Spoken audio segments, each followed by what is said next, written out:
Recently, I had a follower send me an email sharing a comment a woman had made where she went off on men, and of course the patriarchy, because she's now 65 and broke, doesn't have enough money to retire on. And of course, none of it is her fault.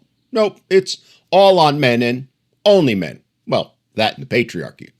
So I thought it might be a good idea to discuss the realities of why so many older women end up struggling. And spoiler alert, no, it's not due to the men or the patriarchy. Due to women and their poor choices throughout life.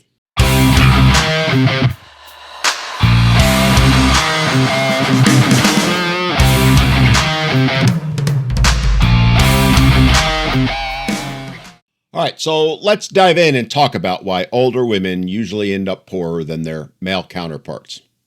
We've heard it all a million times before. Women make less than men. And that is, in fact, true when you look at it overall. The feminist spin, of course, is that it's for the exact same work. But let's get real. Men don't walk into the same job, same hours, same responsibilities, and magically get paid more. It's not happening anywhere. And if you're going to claim it is, I defy you to prove it. Show us where it's happening, because it's been illegal for over 60 years now. Yet, there's no lawsuits and no criminal charges being filed anywhere. The truth is, though, that older women do end up poorer than men, and it gets worse as they age. But it's not because of sexism in paychecks. No, it's because of the choices that those women have made, primarily the choices in career paths and also longevity. But of course, women don't want to have that conversation. No, instead they want to absolve themselves of any responsibility and instead inevitably bring up the so-called wage gap as the reason, as their excuse for being poor.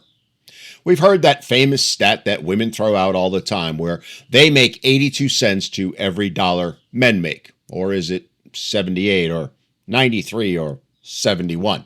I can't keep it straight because that number seems to change every week, doesn't it? Of course, the part they conveniently leave out is it's not because they're paid less for doing the same work. It's because they choose to work fewer hours at less demanding jobs, doing less demanding work. It's because they count part-time jobs in the same way they do full-time jobs. And since women are far, far more likely to work part-time than men, well, of course they'd make less overall. The fact is, when you actually compare rates of pay for men and women doing the exact same jobs, doing the exact same amount of work in those jobs, women on average make as much as men, if not more, as more and more recent data is showing. The wage gap has been debunked thoroughly for decades now, yet it still persists. Feminists still use their sleight of hand so they can claim they only make 82 cents or 78 or 73 or 89 to the same dollar that men make. And they derive that number by comparing all working men to all working women. They derive it by taking the total amount of money made by both sexes and dividing it by the population of both. Doesn't in any way account for total hours worked. Doesn't account for the fact that women work part-time at higher rates than men. Doesn't account for the types of work done or the value that work provides to society. Thus, a job slinging part-time coffee at Starbucks is considered exactly the same as a high-paying industry job like, say, construction, oil rigging, or brain surgery. And no offense to baristas, but to say that that job compares to coal mining or nuclear engineering and thus should be paid the same is simply insane. When you control for all of those factors and some others I didn't mention, well, my friends, the pay gap shrinks faster than George Costanza's you-know-what in the cold ocean. And as I said earlier, in some fields, women actually out-earn men by a lot. And when you boil it all down, the gap isn't about men being paid more for the same work. It's about choices. It's about different work patterns, different career choices. And we're going to extrapolate that out to show why it's having such an effect as the women get older. Because today's older women, which I'm going to define as being over 50, came from an era where many left the workforce for years to raise their children or care for family. Something women now claim was oppression, something they're saying they were forced into, even though the reality is the majority of them chose that option willingly or in conjunction with their husbands. And it would be something that, if they were actually honest, most of them would say were the best years of their lives. But see, that doesn't fit the narrative. And there is a toll to be paid for that decision. Those gaps mean fewer Social Security credits, smaller pensions, less retirement savings.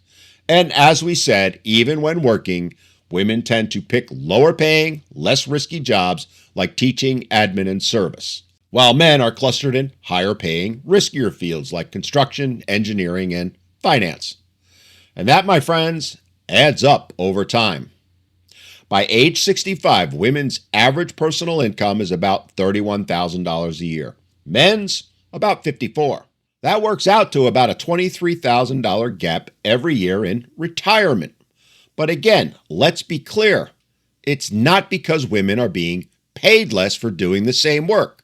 It's because they made choices that happened to pay less. And then there's overall wealth, which again tells the very same story. It's well known, well documented that women make 80% of the spending decisions. And the fact is they often spend more than men do, which in turn leads to higher debt and less savings, especially when they get older. You see, that Gucci purse and Milano silk blouse that they bought in their 20s comes at a price. Not just at the time, but later on when that money could have been saved, but is instead sitting in the closet gathering dust. The stats don't lie.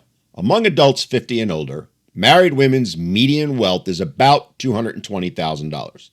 Divorced or widowed women, about $104,000. And never married women, $83,000. Even when women have retirement accounts, the balances are usually smaller.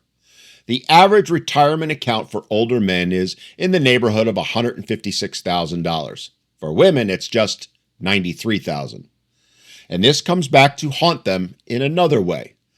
Because women, in fact, we all know, live longer than men, about 5 to 8 years on average. That means they have to stretch their smaller savings across more years. Add to that the fact that many end up widowed and living alone with no shared expenses and no second income. Well, you can see what would happen. Today, nearly half of all single women aged 65 to 74 are considered economically insecure, which is higher than the single men in the same age bracket. So much for being strong and independent. Perhaps even sadder is the fact that younger generations, the ones coming up behind them, aren't saving much at all. They spend like there's no tomorrow. Only there is. So why does the myth persist? Well, it's because it's easier to cry sexism than for women to hold themselves, or other women, accountable for the choices that they've made. The hard truth is that different choices, different careers, and longer lives add up, or should I say, don't. This is not about women being cheated at the paycheck. It's about how life paths and life decisions compound over the decades. Yet, rather than admit that, rather than do something about it, they just blame the men. They blame the fake triarchy. And as usual, they'll do anything to avoid taking any responsibility or accountability for their own decisions. The bottom line is, yes, older women are more likely to struggle financially than their male counterparts. But in the end, they have no one to blame but themselves. The reasons aren't mysterious. It's basic math. Step out of the workforce, you're going to earn less. Get a degree in women's studies instead of engineering, you're going to make less. Pick lower paying industries, you're going to save less. Live longer, you're going to spend more years drawing down that smaller savings. Sorry, ladies, that's not oppression. It's simply reality. All right, so what do you think? Should we be more honest about why these gaps exist instead of just blaming invisible sexism? I'd love to hear your thoughts, so drop them in the comments. And if you enjoyed this, do me a favor, hit that like button and share this with someone who still buys into that 82-cent myth. Oh, they won't like it and they probably won't listen, but hey, you never know.